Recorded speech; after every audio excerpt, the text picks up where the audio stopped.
Remue-Ménage. Je serai le président de tous les Sénégalais. Merci de votre fidélité. Nous sommes dans votre émission Remue-Ménage. Remue-Ménage. Tous les dimanches de 10h à 11h, Remue-Ménage épluche et décortique pour vous l'actualité de la semaine. Remue-Ménage reçoit des chroniqueurs, des politologues, des sociologues, des analystes, des universitaires, bref, tous les intellectuels. Avec son dynamisme et sa réactivité, Alassane Samba Diop, avec ses invités, commente l'actu, histoire d'approfondir et de mieux comprendre. Remue-Ménage. Pourquoi l'espace public est en ébullition? Pourquoi ces guerres de positionnement par et dans les partis politiques, manifestations et contre-manifestations, les enjeux de pouvoir annihilent-ils les enjeux du développement du Sénégal et sa jeunesse? Quels sont les enjeux démocratiques de la presse sénégalaise dans toutes ses composantes? Pour analyser toutes ces questions, Remue-Ménage reçoit ce dimanche 2 avril de 10h à 11h Amadou Moreau, sociologue spécialiste des questions de population et société, et Mor Faye, enseignant à l'université Gaston Berger de Saint-Louis et auteur du livre « La presse privée écrite d'Afrique francophone face aux enjeux démocratiques ». Remue-Ménage avec Alassane Samba Diop. Dimanche 2 avril 2017, nous dédions cette émission à tous ces Sénégalais tués bêtement sur les routes du Sénégal. On parle souvent d'accidents. Il y a 500 personnes annuellement qui sont tuées au Sénégal. Et le chiffre est effarant, 77 milliards de francs CFA de pertes, soit 1% du PIB. C'est ce qu'a dit le directeur de l'ADM, Cheikh Issa Sall, selon nos confrères de Dakaractu. Nous dédions cette émission à tous ces Sénégalais tués bêtement, je pèse bien mes mots. La fois dernière, il y a eu 9 morts parce que 2 chauffeurs faisaient la course-poursuite sur la route et ont tué des Sénégalais. Et on va passer dans notre pays à parler, à dénoncer, et ça ne sert à rien. Le gouvernement n'a qu'encore pris les mesures nécessaires pour lutter efficacement contre ces assassinats sur les routes du Sénégal. Donc nous sommes avec nos invités. Amadou Moreau, sociologue spécialiste des questions de développement et de société, et Mor Faye, enseignant à l'université Gaston Berger de Saint-Louis et auteur du livre « La presse privée francophone de l'Afrique francophone, enjeux démocratiques ». Merci monsieur d'avoir accepté notre invitation. Depuis quelques jours, l'animation de l'espace public va crescendo. L'affaire Khalifa Sall, Bamba Fall, les prochaines législatives avec le positionnement des protagonistes. Alors, en ce moment, peut-être de vraies questions de développement se posent au Sénégal et on fait fi de ces questions. Moreau, quelle lecture faites-vous de cette ébullition dans l'espace politique et l'espace public? Merci Alassane, bonjour. Bonjour. Mor, c'est un plaisir d'être là à nouveau. Merci beaucoup. S'il y a un mot-clé autour de ce qui est ressorti de ton introduction, c'est le public. Et je partirai d'une question comme à l'accoutumée, quelle est la représentation que le Sénégalais tout court se fait du public comme un tout? Le bien public, l'espace public, l'investissement public, la sécurité publique, l'hygiène publique, entre autres. Et si nous nous focalisons sur ce public comme un tout, ce qui ressort en premier, c'est d'abord les défis qui gangrènent, disons, toute cette plateforme. Parce que le public, c'est une plateforme. Alors, jusqu'où ces défis sont traités, analysés, et jusqu'où les politiques, comme, disons, en termes de décideurs, prennent la chose publique au sérieux, s'investissent convenablement avec une approche participative, pour ne pas dire communautaire, et amener les Sénégalais et les Sénégalaises à se l'approprier. Et dès l'instant qu'il y a, disons, ce principe d'appropriation, je pense qu'il devient beaucoup plus aisé pour nous, analystes ou observateurs ou acteurs du changement social positif, d'appréhender la question de la manière la plus dynamique possible et aller vers de l'avant en termes de construction pour ce changement que nous tous nous recherchons. Et Bord, par rapport à cette question bien précise de l'espace public et politique au Sénégal aujourd'hui, on voit une ébullition, des guerres de positionnement. Surtout, on a l'impression que ce sont les politiciens qui s'accaparent cet espace et on ne voit pas les Sénégalais. Très bien. Bonjour, M. Alassane Samba Diop. Bonjour, chers auditeurs. Bonjour, M. Moreau. J'ai toujours un plaisir de venir assister et participer à l'émission Remue-Ménage que je salue énormément.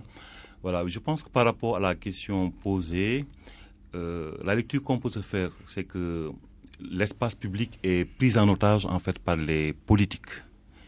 Et quand je parle de prise en otage, c'est parce que tout simplement, on n'y retrouve pas dans les guerres de positionnement le peuple, en fait, le public qui devait être normalement être la raison d'être, en fait, de l'activité politique. Ce qu'on voit, c'est en fait des politiciens qui se chamaillent, en fait, qui se bousculent dans des luttes de positionnement. Et on ne sent pas, en fait, à travers leur discours, des projets de développement pour le pays, des projets de société. On ne sent pas, en fait, des solutions censées, en fait, régler les problèmes des populations. Et c'est ça, en fait, qui est notable. Et justement, il y a même, si vous voulez, une pollution de l'espace public actuellement, une pollution paradoxalement relayée par les médias qui étaient supposés jouer un rôle de recadrage, en fait, du débat public, mais qui parfois se contentent tout simplement d'être l'écho des querelles, en fait, des guerres de positionnement et des querelles de chapelle. Et c'est ça qu'il y a à noter pour encore une fois dire que le grand absent de ce bouillonnement, c'est tout ce qui est développement, économie, emploi, etc. Et c'est plutôt des invectives, des attaques crypto-personnelles. Et je pense qu'aujourd'hui, il y a ce regard, en fait, qu'il faut faire pour ramener les gens vers des enjeux de société, parce que quand même le Sénégal a besoin des politiques, et la raison d'être des politiques, c'est justement d'apporter des solutions aux problèmes des populations. Oui, pourtant, Mouro, vous êtes sociologue, ces politiciens sont issus d'une société sénégalaise. Ils ne viennent pas de Jupiter, ils ne viennent pas de Mathusalem, ils sont là. Oui, ils ne tombent pas du ciel, si vous permettez l'expression. Mais ce qu'il faut mettre en exergue, c'est le contexte dans lequel ces politiciens, entre guillemets, je mets toujours les guillemets, agissent. Et le contexte dans lequel ils ont été formés, formatés et ont reçu, disons, l'autorisation d'agir. Notre collègue Mor a évoqué tout à l'heure une question importante du point de vue de, disons, quelles sont les initiatives de développement que ces politiques mettent en avant. Jusqu'où ça cadre avec la chose publique du point de vue de ce changement et quelle est la pertinence de ces politiques en termes de, disons, d'actions concrètes à réaliser. Revenons un peu en arrière sur, disons, les politiques et les partis politiques. Je n'ai pas les chiffres, et vous pourrez corriger s'il y a une omission. Il y aurait plus ou moins 300 partis politiques. À peu près, oui. OK, 300 partis politiques, Pardon. si les chiffres sont corrects. Pardon, oui. Pour un pays qui fait un peu moins de 16 millions d'habitants. Si, disons, la moitié des Sénégalais, cette moitié n'a pas 15 ans, ça veut dire que ceux et celles qui sont emballés par la chose politique se résument autour d'un noyau de, disons, 3 à 4 à 5 millions de personnes. 5 millions de personnes que vous allez répartir autour de 300 partis, vous n'avez pas en moyenne 20 000 militants par parti. Qu'est-ce qu'on peut faire avec 20 000 militants par parti? Mais pourtant, cette question avait été posée lors du référendum, elle a été votée, mais il n'est pas appliqué jusqu'à présent. La rationalisation des partis politiques. Oui, mais la politique... On semble avoir oublié cette question au niveau de l'État. Ce n'est pas un oubli, c'est que la politique est un jeu. C'est comme n'importe quel jeu où il y a des gagnants et des perdants. Quand celui et celle qui établit les règles du jeu se retrouvent autour de questions qui, poussées plus loin, ne font pas l'affaire, disons, de la grande masse ou du mouvement qu'il y a autour, finalement, la position qu'on adopte immédiatement, c'est d'utiliser ces questions, disons, et de les classer parmi les aspects à ne plus remettre sur la table. Mais selon les circonstances, et l'aspect circonstance réagit ou revient à chaque fois qu'on parle de politique. Selon les circonstances, intelligent ou pas intelligent, le politicien sait utiliser des aspects qui posent problème, qui suscitent la réflexion et qui permettent de le positionner, encore une fois, selon les circonstances et de l'amener à jouer convenablement et gagner. Parce que c'est un plateau de gagnants et de perdants. Maintenant, si vous revenez sur les 20 à 25 000, en regardant les alliances qui se tissent entre partis, entre mouvements politiques, vous vous dites, vous posez la question, mais qui est dans quoi? Qui milite autour de quelle initiative, autour de quel principe, autour de quelle philosophie? Au bout du compte, vous avez le même noyau qui passe d'un camp à un autre, d'un mouvement à un autre, et selon les règles qui sont établies, peu importe que ces règles, disons, portent de l'intérêt pour eux, pour elles, mais qui, au bout du compte, crée une grande masse de perdants qui est le peuple, qui est le public. Et c'est là où la réflexion devrait à nouveau repartir pour se dire jusqu'où le peuple est conscient des types d'abus qui sont établis et qui ramènent à chaque fois les mêmes questions pour lesquelles on ne trouve jamais de solution. Bon, est-ce que si les politiciens arrivent à prospérer dans cette façon de faire en dupant tout le temps les Sénégalais, est-ce qu'il n'y a pas un déficit de citoyenneté? Est-ce que les populations comprennent les véritables enjeux?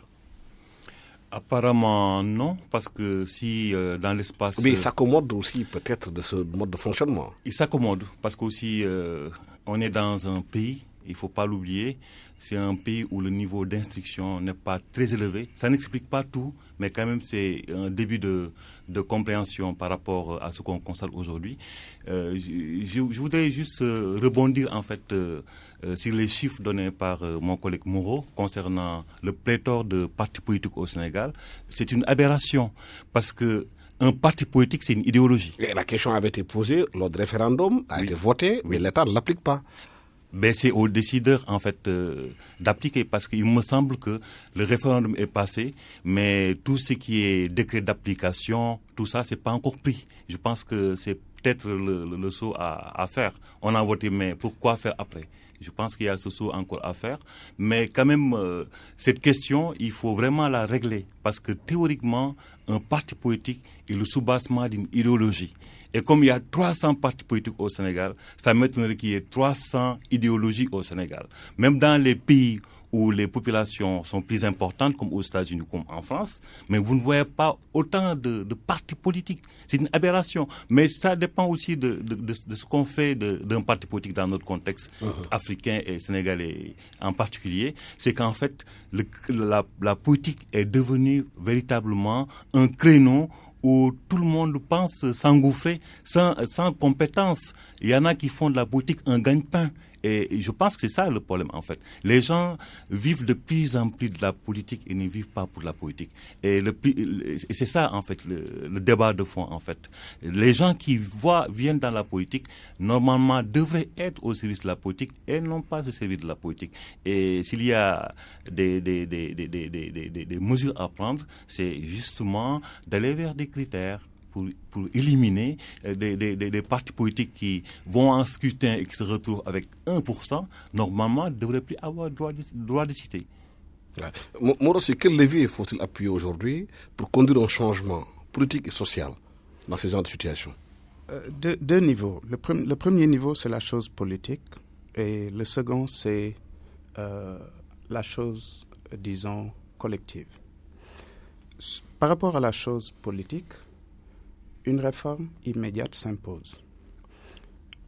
Il y a des partis politiques qui ont été créés depuis 10 ans, mais qui ne se sont jamais investis, ne serait-ce que pour apporter une contribution à la chose publique. Mais restructurer la chose en termes d'établissement de nouvelles règles. Une idée qui n'a pas été mûrement réfléchie, c'est de demander, c'est de faire l'inventaire de ces partis et de leur dire, écoutez, vous avez une échéance, vous avez des délais pour contribuer, disons, à la construction du social, entre guillemets. C'est de dire la question de l'éducation, la question de l'utilisation du bien public. On parlait tout à l'heure des bus, etc. C'est fini l'époque où on voyait les bus saccagés avec des grèves, etc. Mais toujours est-il qu'il y a toute une anarchie dans ce secteur. En parlant de la circulation et des morts qu'il y a tous les jours, c'est déplorable. Et il y a tout un travail à faire. C'est d'amener tous ces partis, y compris ceux qui sont aux affaires actuellement, et de leur dire, sur 5 ans, voilà ce qui vous est donné, le temps d'un mandat présidentiel, pour investir d'un point de vue éducation, d'un point de vue hygiène publique, d'un point de vue environnemental, d'un point de vue, disons, santé, parce que la question de la santé revient tout le temps avec ces histoires radiothérapie, etc. C'est scandaleux que d'arriver à une situation où on nous dit qu'il y a plus ou moins 1000 patients qui attendent depuis le mois de novembre et il n'y a rien à faire et le matériel est commandé, ça ne vient toujours pas, ou ça va venir. Bref, sur 2 ans, sur 5 ans, s'ils font le boulot, une petite évaluation est faite. Et sur la base de quoi? C'est d'aller vers le renouvellement de leur récépissé ou une autorisation d'opérer. Encore qu'il faut ajouter une autre période pour carrément dérouler des actions concrètes que les gens puissent savoir est-ce qu'ils méritent vraiment la confiance du Sénégalais ou des Sénégalais, aller de l'avant. Une chose. Le second point, par rapport au collectif, quand je parle du collectif, je prends la grande masse de jeunes. Les 2/3 des Sénégalais n'ont pas 25 ans. 64 à 65% des Sénégalais ont moins de 25 ans. C'est une richesse qu'on utilise très mal dans ce pays. On ne sait même pas la force que constitue ou que représente cette grande masse qu'on doit utiliser pour toute la construction entamée autour d'un plan X, d'un plan Y, d'un plan Z. Est-ce qu'on a assez réfléchi à la manière d'utiliser cette grande énergie que constitue la jeunesse? Je pense que non. Il va falloir s'investir davantage à comment utiliser, disons, toute cette richesse, tout ce bien que représente la jeunesse, avec des compétences, des qualifications, des aptitudes en mesure de faire et qui ne demandent juste que des opportunités pour travailler, mais la volonté politique, c'est l'accompagnement de tout, et je pense qu'il va falloir repenser la chose et aller de l'avant par rapport aux objectifs qu'on se fixe. Il pose des questions fondamentales par rapport à la formation, à l'éducation de la jeunesse. Mais le constat qu'on fait aujourd'hui, on a l'impression qu'il y a de laxisme partout, surtout dans le domaine de l'éducation. L'éducation, c'est bien de construire des écoles, mais il faudrait bien que l'enseignement donné dans ces écoles soit adapté au contexte aujourd'hui mondial, et même social et culturel, et même environnemental de notre pays. On a l'impression qu'aujourd'hui, on constate les choses. Les fils de pauvres sont dans les écoles publiques. Ceux qui ont des moyens envoient leurs enfants à l'extérieur, ils reviennent reproduire le même système. C'est exact. Et au-delà même de ce que vous venez d'avancer, je pense qu'il y a quand même lieu de s'interroger en fait sur le système éducatif en général. C'est un système en fait, si vous voulez, qui n'attire plus. En faillite. Voilà, en faillite. Il y a une crise de confiance extrêmement importante vis-à-vis de l'école. Parce qu'aussi, il faut le dire, on est dans une société où de plus en plus le savoir en fait est en déclin face à l'avoir. Maintenant, les gens n'ont plus confiance du tout à l'école. Et je pense que la première mesure à prendre par rapport à ce qu'on constate aujourd'hui dans les écoles, c'est justement de replacer le savoir en fait, au cœur des problématiques de développement et des problématiques de société. Ce qui n'est pas encore le cas. Il y a des efforts qui sont en cours au niveau des écoles quand même. Les autorités étatiques, les enseignants, etc. sont en train en fait de revoir les choses parce que quand même il y a des efforts d'africanisation et d'adaptation qu'il faut accompagner, mais encore à faire. Mais encore une fois, je pense que le débat de fond, c'est à quel niveau, à quel endroit restituer l'école par rapport en fait à la société. Parce qu'il y a quelques années, il y a 2 ou 3 générations, l'école était quand même un lieu adulé. Un lieu adulé et les gens s'empressaient d'aller à l'école, les gens s'empressaient en fait de ressembler à Cheikh Anta Diop, à Senghor et d'autres sommités africaines. Mais ce qu'on voit aujourd'hui, c'est que les jeunes ont d'autres modèles. Et peut-être c'est là se situe le relâchement. Le relâchement par rapport à l'école, c'est peut-être là que ça se situe en fait. Il faut qu'on restaure davantage le savoir au cœur de la problématique. Il faut aussi que les médias aussi doivent y participer dans cette restauration en fait du savoir. Ce qu'on voit, c'est tout simplement la promotion de gens. En fait, je n'ai rien contre personnellement, mais je pense qu'à côté de gens qui réussissent ailleurs dans la lutte ou dans d'autres secteurs, il y a lieu aussi de valoriser ceux qui réussissent à travers l'école. Et je pense que c'est peut-être là qu'il y a des débuts de solutions par rapport à ce qu'on voit. Il parle du rôle des médias aujourd'hui, surtout de la télévision dans nos pays, qui est fondamental dans l'éducation des populations. Mais quand on regarde les programmes qu'on nous propose, il y a un grand problème, on a des problèmes de compétences, de niveau dans les télévisions. Oui, mais quel est le souci, posons-nous une question sur les cahiers des charges des médias. Et jusqu'où les médias sont autorisés à jouer pleinement le rôle qui leur incombe et jusqu'où ils ont failli, ok? Et qu'est-ce qui peut expliquer que, ok, dans un contexte pareil, où tous nous sommes au fait de ce qui se pose en termes de défis par rapport à la jeunesse, à l'encadrement, à la communication, à la protection, parce que les médias sont un grand moteur par rapport au changement que nous sommes tous en train de promouvoir.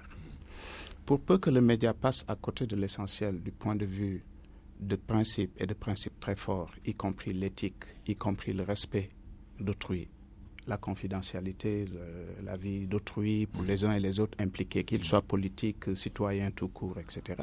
Je pense que on est en face d'une situation troublante qui mérite d'être une grande réflexion.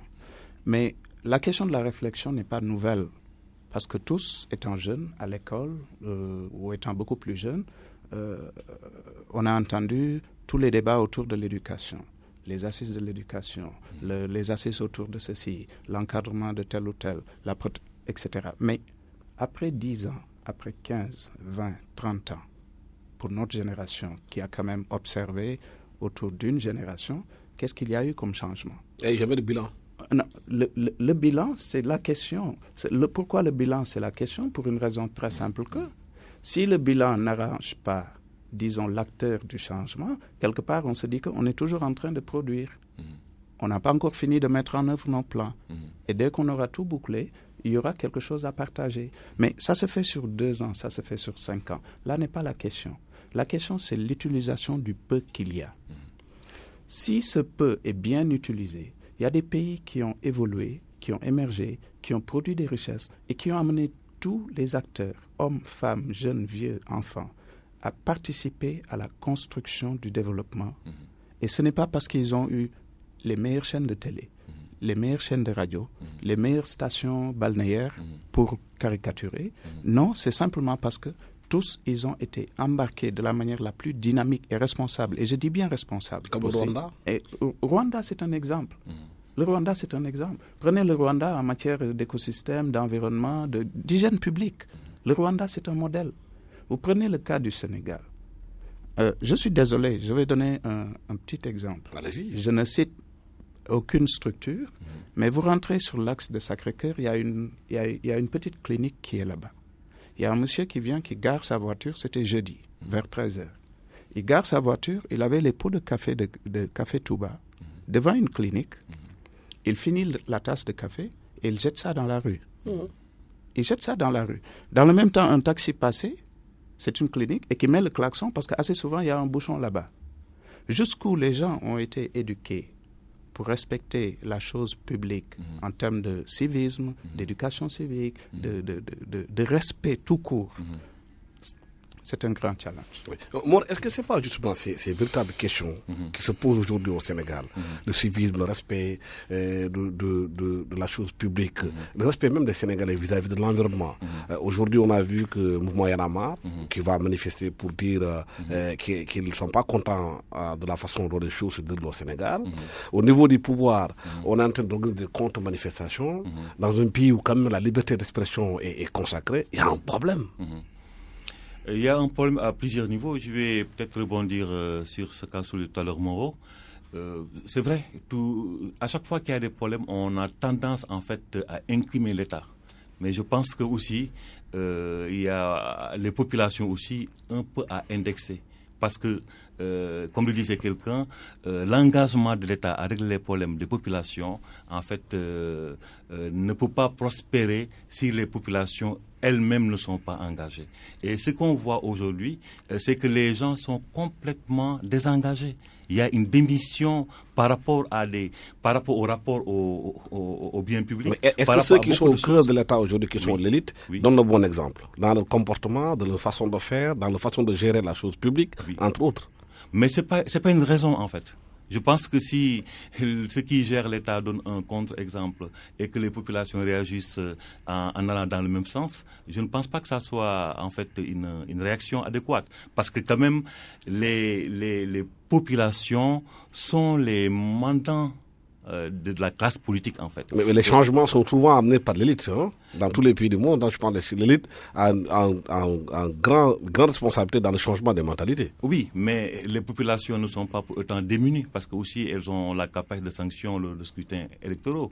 En fait, et ces élites qui viennent au pouvoir sont élus à partir de programmes. Peut-être ce qu'il y a à dire, c'est que les populations ont aussi un droit de regard sur ce que fait l'élite, et les différentes alternances politiques au Sénégal quand même ont démontré que les populations ne sont pas aussi inertes que ça. Mais ce qu'on a comme l'impression, c'est qu'une fois que les populations élisent en fait ceux qui sont au pouvoir, c'est comme s'il y avait une démission à côté, un désengagement. C'est-à-dire les gens se contentent d'avoir fait échouer tel parti politique au pouvoir et ils se contentent de ça. Et je pense qu'on peut aller beaucoup plus loin en faisant un suivi, évaluation des engagements pris par ceux qui arrivent au pouvoir pour tout le temps leur demander des comptes. Mais on a l'impression que les moments forts, c'est les élections, et par les élections, c'est le retour en fait à la case départ. Et c'est peut-être là ce relâchement d'attention qu'il faut peut-être régler au niveau des populations, parce que quand même les élites sont censées aussi être encadrées par les populations. Mais est-ce que c'est dans ce cadre-là qu'il faut mettre la manifestation qu'Y en a marre va organiser le 7 avril prochain? Oui, de toute façon, les manifestations politiques en fait sont permises par la Constitution du Sénégal. Les principaux textes permettent cela. Et pour peu qu'en fait que ça soit des manifestations légalement déclarées et à orientation pacifique. Et de ce point de vue-là, je pense que les acteurs de Y en a marre ont le droit de manifester, parce que quand même l'espace public, c'est un espace de manifestation. Et comme vous disiez tout à l'heure, on avait constaté qu'en fait l'espace public est plutôt occupé, voire pris en otage par les politiques. Je pense que dans cet espace public, la société civile a aussi un droit de circulation. La société civile doit pouvoir manifester et dire ce qu'elle pense, parce que, encore une fois, une démocratie aussi s'adosse à une société civile forte. Là où les sociétés civiles sont faibles, il n'y a vraiment pas de démocratie. Et que le pouvoir politique au Sénégal, quel qu'il soit, devrait en principe permettre l'expression de cette société civile-là, qui est aussi un baromètre par rapport à son action, parce qu'une société civile peut aussi venir en soutien à l'action d'un gouvernement, comme aussi elle peut alerter par rapport à des manquements attendus d'une équipe gouvernementale. Donc, je pense que c'est là où le Sénégal doit faire un saut. Le Sénégal doit normalement pouvoir accepter l'expression d'idées, l'expression plurielle dans l'espace public, parce que quand même l'espace public c'est un espace de démocratie. Il ne faut pas que ça soit seulement occupé par les partis politiques, par leurs militants, en plus avec des discours parfois creux, mais que ça soit aussi occupé par les gens qui ont leur point de vue, qui ont voix au chapitre, qui se prononcent et qui, en fait, théoriquement, sont censés défendre les intérêts des populations. Là, une société civile, encore une fois, a un rôle d'alerte par rapport à des problèmes, ou bien d'alerte par rapport à une bonne action, etc. Et qu'il faut qu'on revienne à une meilleure compréhension même de la signification d'une société civile. Moreau, par rapport à cette manifestation que prévoit Y en a marre, on a entendu le gouvernement, c'était le ministre, annoncer une contre-manifestation le même jour, au même lieu. Quelle lecture faites-vous de cela? Vous savez, à chaque fois qu'il y a un événement en vue, si le décideur politique ou l'autorité devait réagir pour interdire, le danger avec l'interdiction, c'est que ça crée des résistances. Et c'est dans plusieurs domaines. Dès lors que vous interdisez, vous demandez à un mouvement donné de ne pas faire, vous créez des résistances parce que le peuple aime des défis. C'est ce qu'ils oublient. Tout peuple aime des défis. Parce que le peuple, au quotidien, disons, baigne dans des défis. L'électricité, l'eau potable, la santé, l'accès aux services de base, entre autres. Donc, il ne faudrait pas s'inscrire dans cette dynamique de « nous voulons, non, vous ne devez pas ». Plutôt, c'est de voir comment convertir cette manifestation, s'il y a lieu, en une action, disons, productive. C'est de dire, vous arrivez pour vous plaindre, mais vous êtes au fait de tout ce qu'il y a comme contrainte, comme défi par rapport à telle ou telle situation. Comment convertir votre action en une action de changement et amener toutes les populations qui vont se joindre à la masse à s'approprier la chose publique et se dire, si la question de l'hygiène en est un, désormais, voilà ce que nous allons faire. Et lors de notre dernière intervention dans ce studio, si notre mémoire nous sert, il y avait 4 pans qui ressortaient. Le pan lié à la qualité, des actions de qualité, c'est toujours un problème. Le suivi, par rapport à toute action entreprise, mais également la rigueur, parce que parfois il y a un déficit de rigueur du point de vue même de l'application de certains principes, y compris le principe de ne pas manifester. Ils vont interdire demain pour que le jour d'après ou la semaine d'après, qu'on autorise un autre mouvement à faire ce qu'on avait empêché l'un de faire, et ça va être le clash. C'est de dire comment accompagner Y en a marre ou Y en a assez, à établir des objectifs par rapport à cette manifestation, et plutôt que d'être là à se plaindre, d'amener toute la masse qui va rejoindre au jour J, disons, à s'investir pleinement et à s'approprier la chose et bâtir ensemble. Il y aura moins de clash, il y aura moins de casse, et ça va, d'une certaine manière, atténuer les résistances. Je pense qu'on doit réfléchir désormais différemment. Ça fait 60 ans ou 50 ans qu'on interdit. Il y aura toujours, je ne dirais pas des brebis galeuses, mais des révoltés qui ne sont pas révolutionnaires pour dire nous ne sommes pas contents et laissez-nous exprimer notre mélancolie ou notre mécontentement. Et ça, c'est du droit public. Mais justement, est-ce que la rupture attendue par rapport au nouveau régime, c'était justement que la liberté d'expression puisse s'exercer davantage, que les Sénégalais puissent faire des marches quand ils ne sont pas contents. On a vu en France que, puisque la France est la référence du Sénégal, pour certains Sénégalais, que tous les jours il y a des marches en France pour dénoncer des choses. Et pourtant, ça n'empêche pas la démocratie de s'exercer. Je pense que de ce point de vue, il y a quand même une certaine contradiction par rapport à ce qu'on avait promis. Parce que quand même, en 2012, on avait promis, une fois que en fait, l'actuel régime arrive au pouvoir, de changer de comportement par rapport à un certain nombre de choses, surtout par rapport à l'autorisation des marches publiques, etc. Mais je pense que quand même, depuis lors, il y a eu quand même pas mal d'interdictions, de demandes à manifester. Et c'est ce qui me semble assez paradoxal quand même par rapport à ce qui était tenu. Je pense qu'il y a encore des avancées à faire à ce niveau-là et que c'est quand même aux autorités de tenir promesse pour permettre justement cette expression de volonté populaire, etc. Et comme on le sait, dans les pays où en fait la société civile est brimée, c'est là qu'il y a parfois des soulèvements extrêmement violents. Et de ce point de vue, on peut rappeler en fait ce qu'on appelle le printemps arabe. Parce que le printemps arabe aussi, c'est des pays où les libertés publiques n'étaient pas du tout permises. Et d'un coup, il y a eu un bouillonnement et une instabilité extrêmement forte, instabilité que vivent encore ces pays-là. Je pense que si on veut aussi avoir un pays stable, il faut permettre aux gens de dire ce qu'ils pensent. Il faut permettre aux gens, en fait, de manifester. Et bien sûr, le tout ça encadré par la loi, parce qu'aussi, il ne faut pas que les marches aussi soient des moments d'anarchie. Il faut que ça soit vraiment des moments de construction citoyenne, de construction démocratique, et que tout ça soit fait dans l'intérêt du peuple, en fait. Il n'y a pas seulement que Y en a marre qui veut marcher, il y a aussi la presse qui dit qu'à partir du 3 mai, qu'elle va sortir pour dénoncer un peu ce qu'elle appelle l'inertie du pouvoir par rapport à des points bien précis concernant justement la santé des entreprises de presse, concernant le code de la presse qui, depuis 2012, est sur la table du gouvernement, qui fait les circuits, qui revient, qui refait les circuits, qui n'est pas encore voté. Les conditions des travailleurs dans les entreprises de presse, qui sont souvent là exécrables.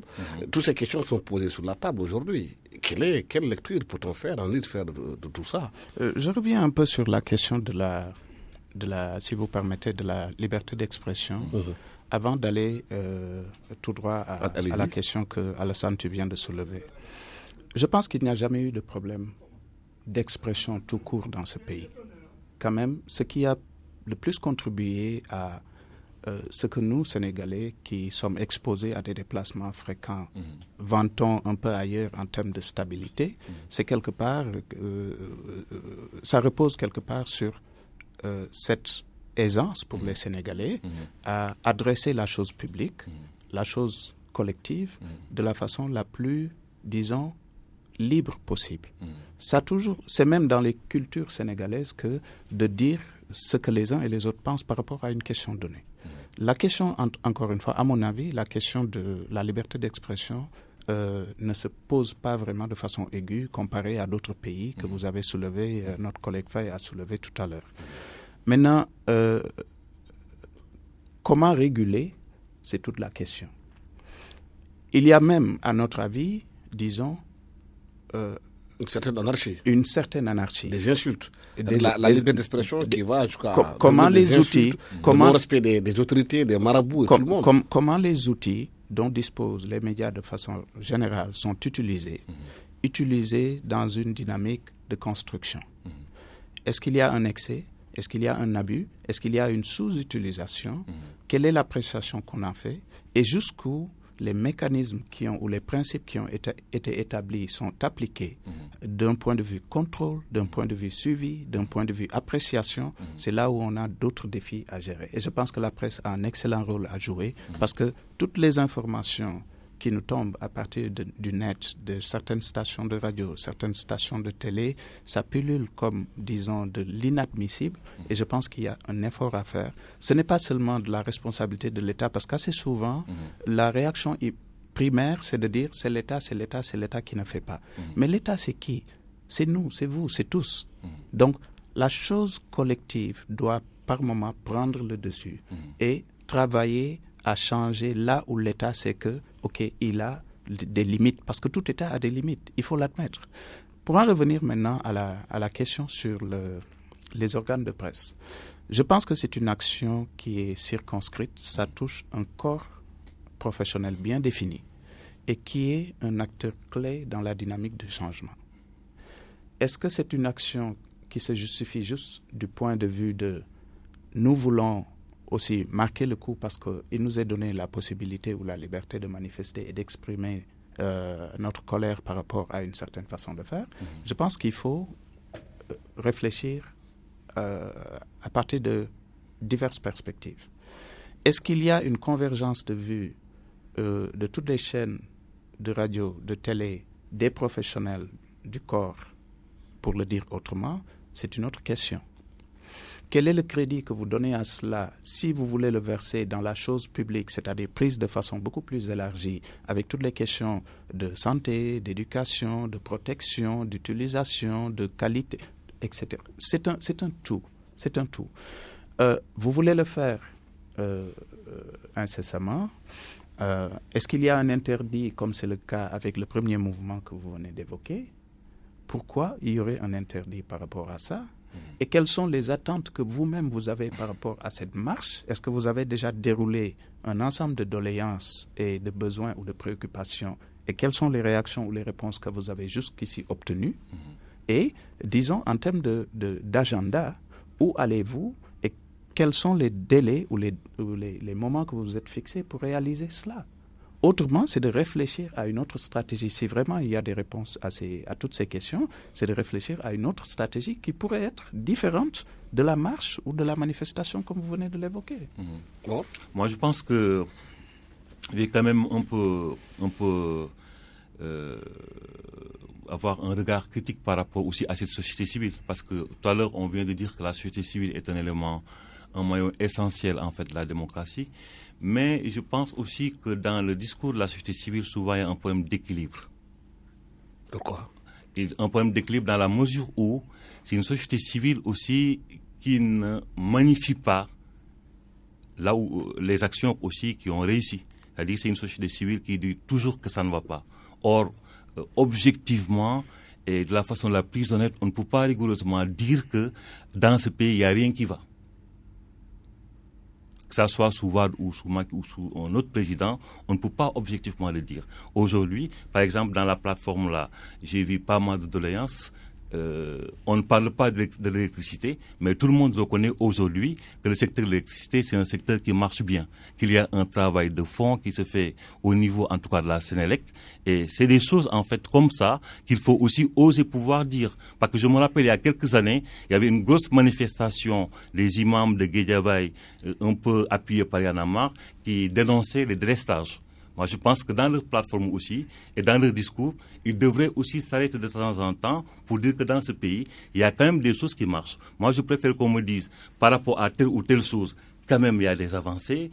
Par rapport à d'autres choses, il y a peut-être des reculs, il y a des choses à améliorer, plutôt qu'un discours, en fait, nihiliste. Et souvent, c'est ça qu'on peut aussi reprocher à cette société civile-là. Parfois, à l'entendre parler, on se rend compte, en fait, qu'on a l'impression qu'au Sénégal, il n'y a rien qui fonctionne. Et ça, quel que soit le régime qui est en place. Je pense que pour équilibrer, pour un souci d'équilibre, cette société civile aussi devrait pouvoir dire que par rapport à telle chose, quand même, il y a quelques avancées, et aussi encourager ceux qui sont au gouvernement. Parce que ceux qui sont au gouvernement, quand même, on ne peut pas dans l'absolu dire qu'ils ne font absolument rien du tout. Parce que quand même, c'est des citoyens comme tout le monde, c'est pas des étrangers greffés, en fait, sur le corps sénégalais. Donc, c'est une question d'équilibre, c'est une question d'approche aussi. Je pense que parfois, pour amener l'autorité à changer d'attitude, je pense qu'il faut aussi avoir une bonne approche. Lui reconnaître quand même ses mérites et aussi souligner des manquements et proposer, plutôt que ça soit des manifestations, on dit qu'il n'y a rien qui va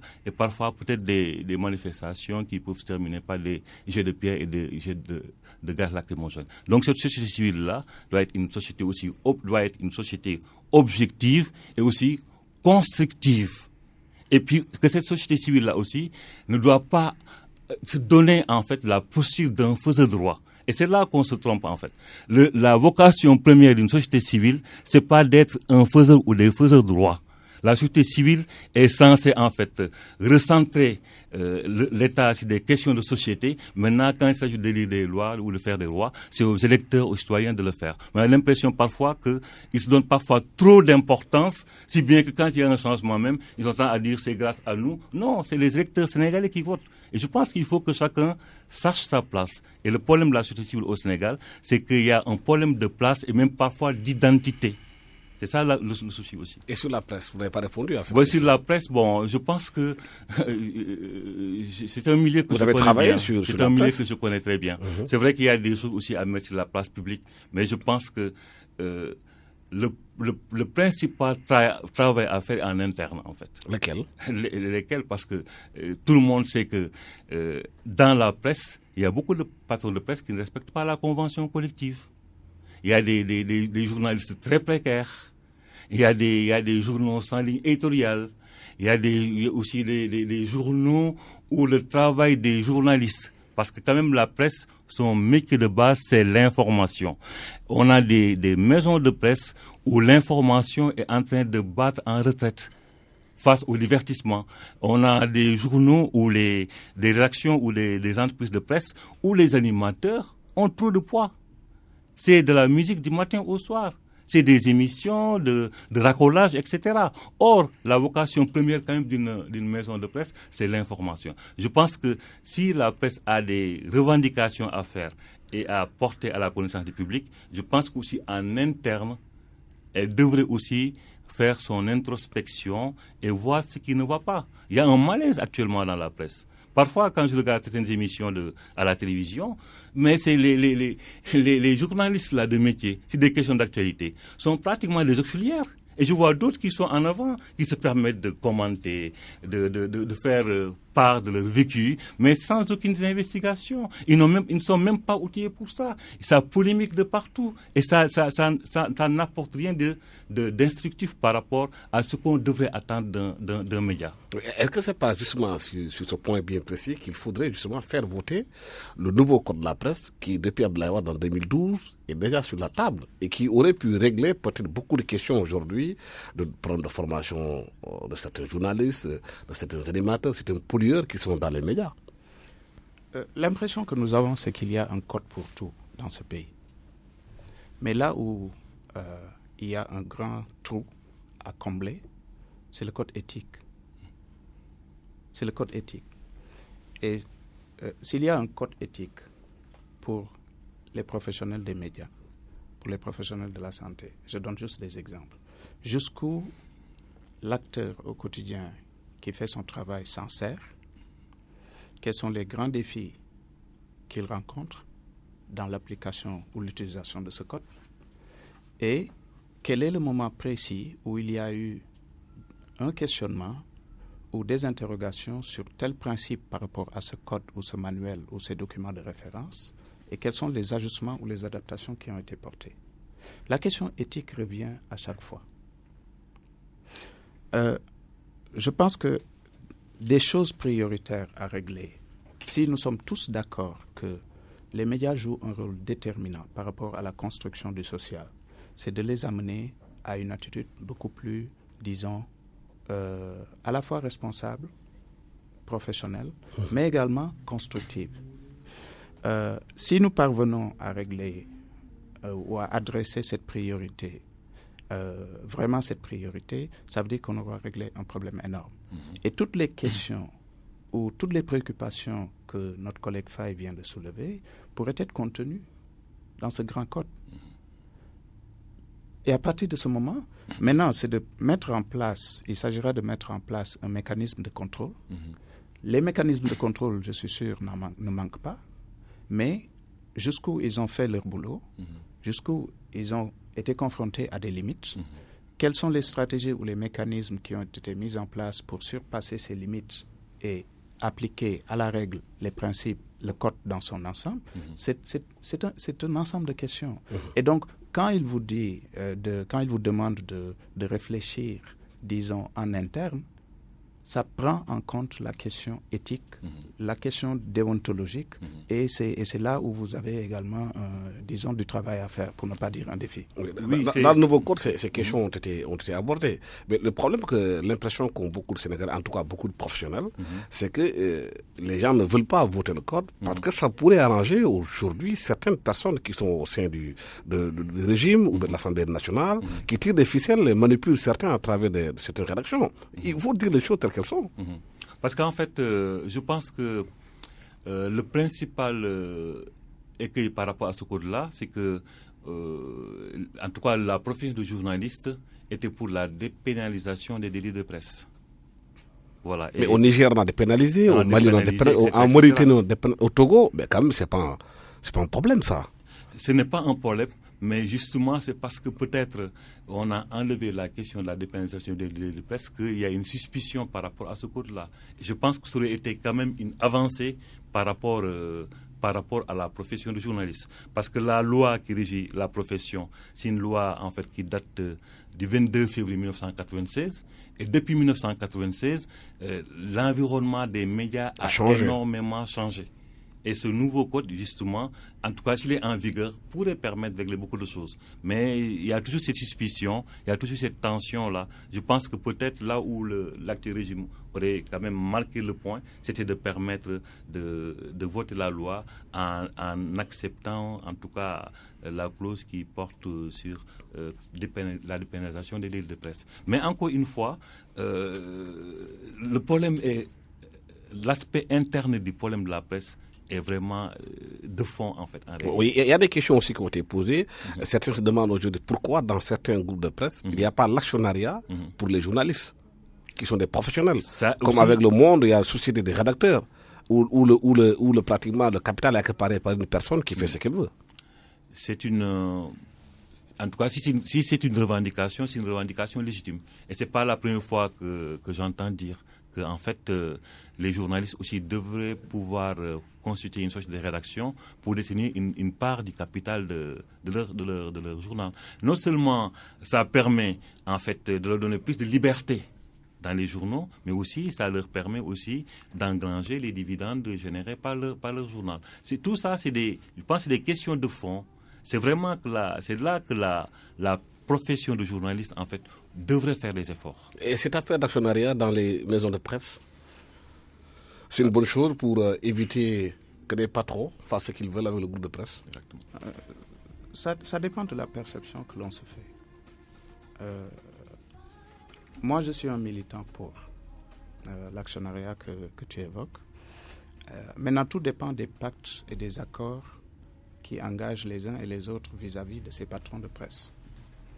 Il y a un ensemble de questions peut-être que les spécialistes comme vous maîtrisez, mais je pense que ce qui participe à la consolidation des acquis, c'est par moment de se tourner vers les acteurs qui sont à la base et qui font tout le travail et de leur porter beaucoup plus de responsabilités. Et ça commence par, disons, leur créer toutes les opportunités pour, disons, consolider.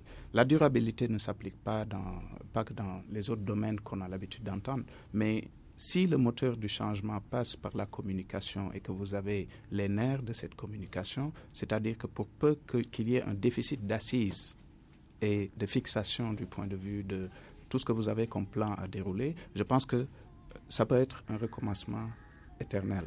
Et nous n'avons pas envie de cela pour une raison très simple que c'est dans la durée qu'on peut produire quelque chose de solide.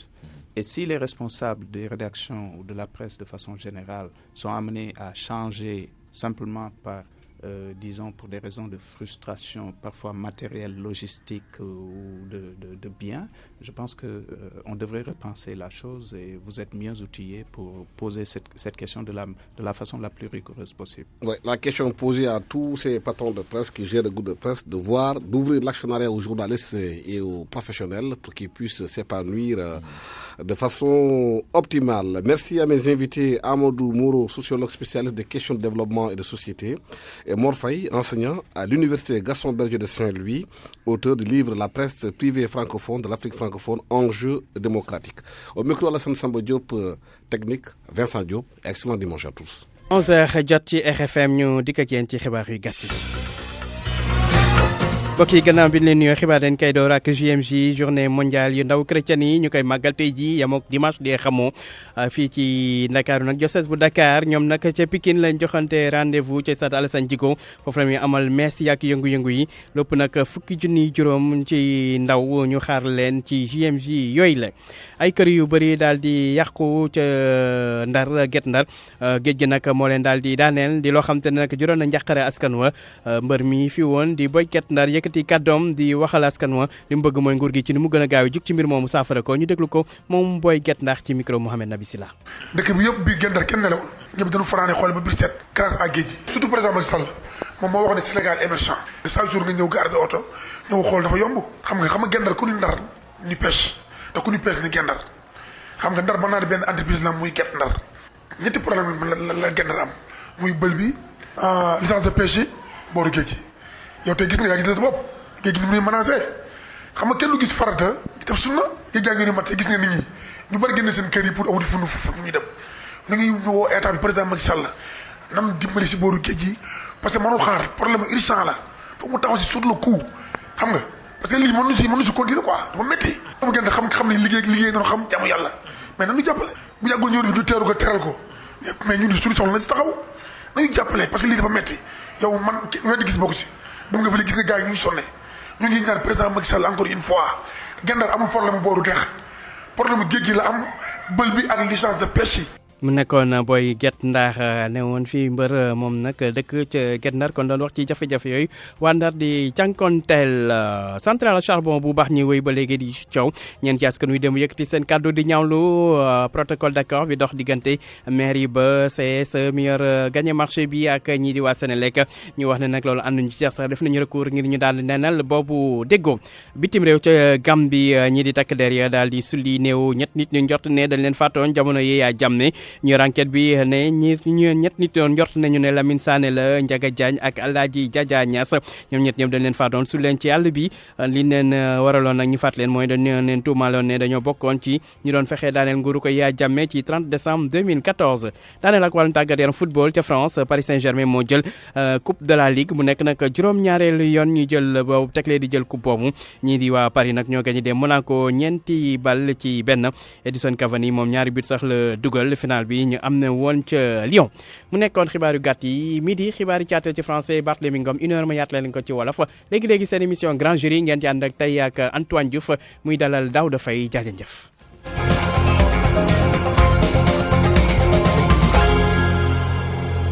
Cinq, 4, 3, 2, 1. asalaamaaleykum auditeurs RFM ñu ngi leen di nuyu bu baax. nañu ko defee woon daaw kon nañu ko dàbbali ren. ne xam na ne wàllu doomu aadama yàlla ko santaane. Les femmes du groupe Futur Média vous invitent à la journée de don de sang de ce samedi 18 mars. Les femmes de la RFM sont connues. Les merveilles Cap Skirring 2017. Eh oui, Cap Skirring en fête du 5 au 11 avril 2017. Cap Skirring sera la capitale touristique du Sénégal avec Djaliba Kouyaté.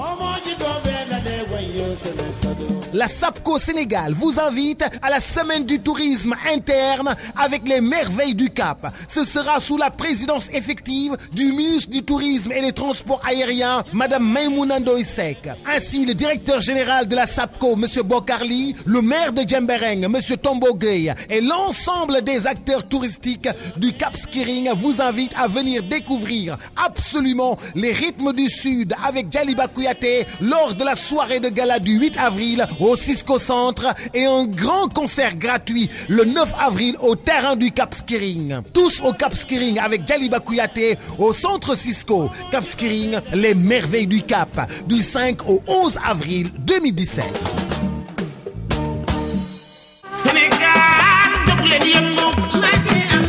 am réew mënut a émerger te ay jeunes am émerger wuñu le jeune émergent ki bëgg am réewam gëm son excellence monsieur Macky Sall du jug ci di ko jàppale di Boubacar Traoré responsable APR bu mag bi ci commune bu Jaxaay di faj bu mu gàcce yi di fa liggéeyal parti bi lu am solo moo woote waat meeting de confirmation de consolidation et de validation samedi lay doon juróom-ñetti fan ci weeru avril atum 2017 bu 4 heures ci ngoon jotee ca terminus 65 di ca sargal ak a delloo njukkal Abdourahmane Seck Omer PCA bu Petrosen doon nit responsable moral APR ca département bu Tëngéej di doon sous le patronage de son excellence monsieur Macky Sall le président de la République bu Sénégal Boubacar Traoré ne bàyyiwul kenn mi ngi woo ñëpp majorité la bëggal président de la République ci assemblée nationale bëggal kontam ci présidentielle yi di ca woo madame Aminata Tall présidente conseil économique social et environnemental soxna Mariam Badiane maître Oumar Youm directeur de cabinet bu président de la République docteur Cheikh Kanté directeur général port autonome de Dakar monsieur Bara Gueye responsable politique monsieur Biram Faye monsieur Hamadi Dieng, monsieur Diène Ndiaye, responsable politique, monsieur Cheikh Yirim Seck, un café avec, madame Aram Ndoye, monsieur Abdoulaye Marega, promoteur, soxna Aminata Lo, madame Aminata Diallo, Rufisque, Taham Sambo, responsable politique ca Bargny ak monsieur Alassane Ngom, borom Ravin, invité d'honneur, plateforme de l'unité pour l'émergence de Fatick. Meeting bu nekk am na fi, mobilisation bu nekk gis nañu ko fi, waaye ci meetingu Boubacar Traoré bii ci ngeen di jommee ku ko weddi jox naa la daje samedi 8 avril 2017 à partir de 16h ca terminus 65 ba ca commune bu Jaxaay. Merci de m'avoir investi de votre confiance. asalaamaaleykum auditeurs RFM ñu ngi leen di nuyu bu baax. nañu ko defee woon daaw kon nañu ko dàbbali ren. ne xam na ne wàllu doomu aadama yàlla ko santaane.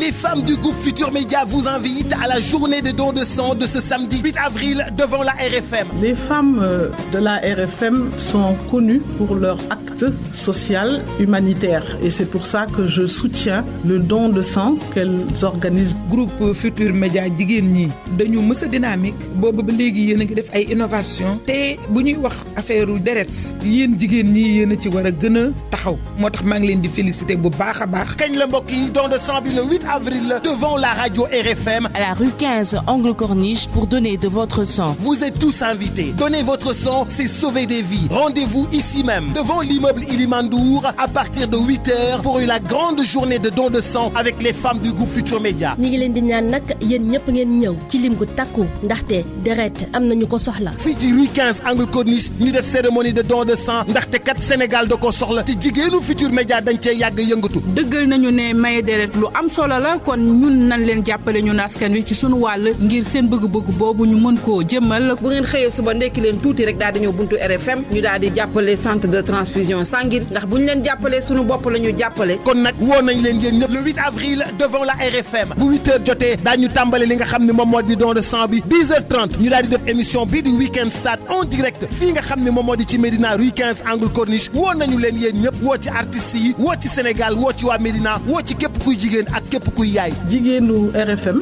dañoo def loo xam ne ñu ngi koy rafetlu bu baax joxe deret mooy tax ay nit ñu bari du ñu faatu ndax soo ko soxlaa te amoo ko moom musiba la. ci jigéenu groupe Futur Média yéenay ndaanaan de. na ñëpp ñëw nañ ko defee woon daaw rek mu gën a rëyati rek le 8 avril incha allah. fête leen sunu indépendance ci bitig yu EDENSI ak Elton waaw li ko dale ñetti fan ba fukki fan ak juróom ci weeru avril sunuy moomeelu dëkk lañuy dooleel ci sunuy boutique yi àndandoo ci ak sunuy partenaire Saprolé, Laiterie du Berger, Satrec, Pool Trade, Sips, Sofiex ak Boulanger, Sofiex ak Boulanger, Sofiex ak Boulanger, Sofiex ak Boulanger, Sofiex ak Boulanger, Sofiex ak Boulanger, Sofiex